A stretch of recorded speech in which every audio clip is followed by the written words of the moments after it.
It's a game day, and let's talk a bit more about Travis Boyd.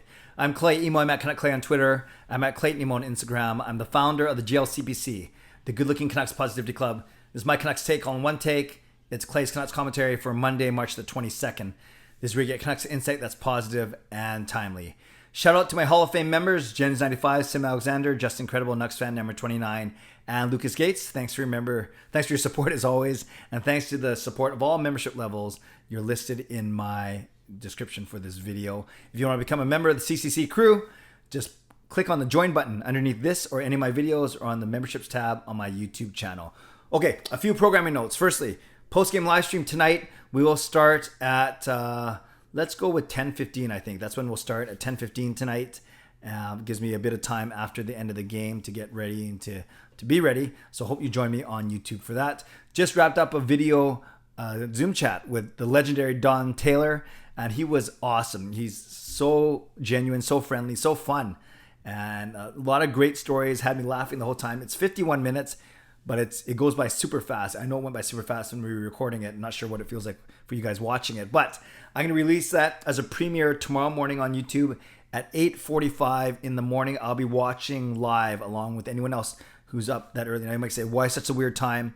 Well, it's 51 minutes and I have a 10:30 tea time tomorrow. So I want it to be done by 9:30, 9:40ish so I can get to the course by 10 or 10 after 10. So it's not at 8:30. It's not at 9. It's at 8:45 in the morning Pacific time. If you're watching this from another time zone, then you probably don't care how early it is. But for us, yes, it'll be 8:45. But then again, it stays on my YouTube channel. But if you want to watch it live with me tomorrow morning, I'll be doing that at 8:45.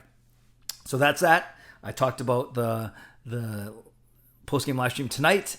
Don't forget, I'm doing my giveaway with Monkey 9 on my Instagram page at Clayton Nemo. Okay. This morning I talked about Travis Boyd. I released that video mere minutes after the announcement. But now that I've had some time to do some research, and especially I watched Steve Dango's video. Let's start with Travis Boyd, a couple words about him, and then let's talk about tonight's game. Steve Dango, very well-known Toronto-based Sportsnet personality, Toronto-based vlogger. Did a really good job actually when VC got claimed last week, and did a really good job today in explaining Travis Boyd. And just obviously, we know how deep the Toronto Maple Leafs roster is, but he says with Boyd, and I agree with Boyd, 700 grand, VC 900 grand. That's 1.6 million, so 800 grand average for two guys that can be legitimate bottom six players, like top, fourth line players, if not third line players, if you have to. And there's chemistry between VC and Boyd. They're coming from a winning environment. All these things, and you could argue they are an upgrade over guys like McEwen, Roussel, maybe Beagle. Some would argue Sutter, Gaudette, maybe not Gaudette, and maybe Jace Harlock. So gives the Canucks more options. And Travis Boyd, 8 points in 20 games. That's not bad. 0.40 points per game. That would put him, in the middle of the pack on the Canucks as well. And just remember where he's coming from. They're a really deep team in Toronto. So I don't think it's embarrassing or anything like that we're getting Toronto cast-offs. These are two players that could figure into the bottom six going forward. It gives the Canucks some flexibility if they need it at the trade deadline, meaning they are able to move some guys out if they need to, because now they have two bodies on the roster that they didn't have merely a week and a half ago. So for all those reasons, a low-risk move, and it sets the Canucks up well, not only for this trade deadline, but audition for going forward in what's going to be a very, very important postseason for the Canucks. So some thoughts on Travis Boyd there, but if you want to see my immediate reaction, check out my other video from earlier today. Boyd will not be in the Canucks lineup tonight because A, he's got to get over here from wherever he was, and B, we know how long the paperwork takes. Same with VC. They couldn't get it going the same day. In fact, I don't think Boyd's even getting into town until later today or tomorrow. So he won't be ready for tonight. Maybe he plays on Wednesday night. So let's talk about tonight. Canucks have two massive games against Winnipeg. They talked about Montreal game on Saturday being the biggest game of the year. Now, as I said on Saturday, now every game going forward is going to be the biggest game of the year because the Canucks are in a dogfight.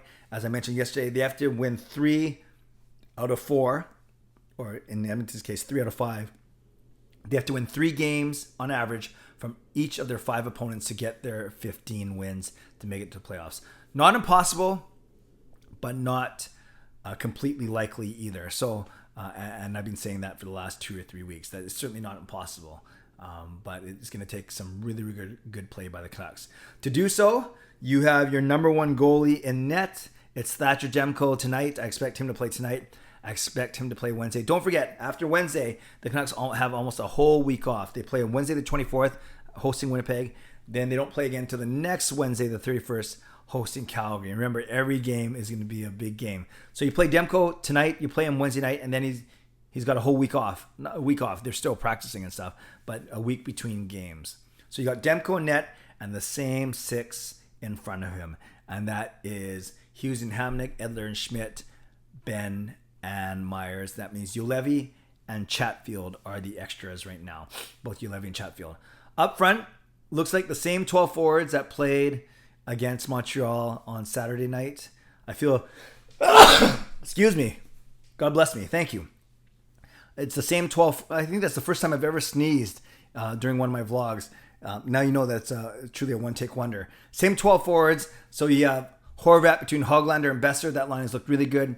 You have Miller between VC and Virtanen. That line's been okay. Then you have your third line of Sutter with Harlock and Mott. I thought they were pretty good actually on... No, what am I talking about? This is a line that I thought struggled on Saturday night, even though they scored 1 goal. I know that was the line that I thought struggled the most. And then your fourth line, you have Gaudette between McEwen and Roussel. So I talked about VC being a bottom 6 player who can play it alongside Travis Boyd when he comes, but VC is, with Pearson's injury and Pettersson's injury, is up in the top 6. Speaking of Pearson and Pettersson, a couple notes, both from Travis Green's media availability and from an article by Thomas Drance and Rick Dollywell on The Athletic. Tanner Pearson going to get checked out this week. May not be as long as the original 4 weeks that Travis Green said, but with Tanner Pearson, of course, it hurts his trade value. Does it hurt his negotiating stance from re-signing with the Canucks? We shall see, but that's something that we'll keep an eye on. And I guess the other one is Elias Pettersson. The big one is they've never named wrist injury, but everyone has been saying it's wrist injury. They're saying they admit it has taken a lot longer than they first originally thought, and he's not going to play in these next 2 games against Winnipeg, which I predicted.